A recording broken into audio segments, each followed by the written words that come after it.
महाराष्ट्र में विधानसभा चुनाव के साथ साथ स्थानीय निकाय चुनावों को लेकर भी तैयारियां चल रही हैं, जिसको लेकर सियासत गरमाई हुई है। लोकसभा चुनाव में अजीत पवार के गुट सहित महायुति की पार्टियां शिवसेना और भाजपा को बड़ा झटका लगा है।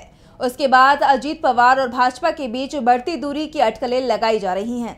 इस बीच अजीत पवार ने स्थानीय चुनाव को लेकर बड़ा ऐलान किया है, जो महायुति के लिए बड़ा नुकसान साबित हो सकता है। देखिए रिपोर्ट।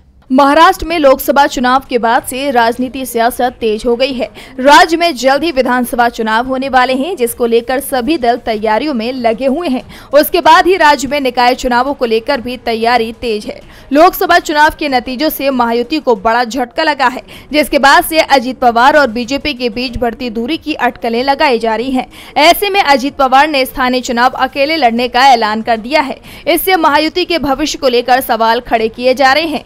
एनसीपी नेता अजीत पवार ने घोषणा की है कि उनकी पार्टी महाराष्ट्र में होने वाले निकाय चुनाव स्वतंत्र रूप से लड़ेगी। लोकसभा चुनाव में एनसीपी के खराब प्रदर्शन के बाद नेताओं और कार्यकर्ताओं की तरफ से पाला बदलने की खबरों के बीच ये ऐलान किया गया है। अजीत पवार आगामी विधानसभा चुनावों में अपनी राजनीतिक ताकत साबित करने की चुनौती का सामना कर रहे हैं, जिसके बाद से चर्चाएं तेज हो गई हैं कि महायुति में कुछ भी ठीक नहीं है। अजीत पवार ने अब बीजेपी से अलग राह पकड़ ली है। अजीत गुट की एनसीपी और बीजेपी के बीच दरार आ गई है, जिसके बाद से कयास लगाए जा रहे हैं कि अब अजीत गुट की एनसीपी विधानसभा चुनाव भी अकेले अपने दम पर लड़ेगी। ये बीजेपी समेत महायुति के लिए विधानसभा चुनाव में बड़ा नुकसान साबित हो सकता है। हालांकि अजीत पवार ने बताया कि वो विधानसभा चुनाव महायुति के साथ ही लड़ेंगे।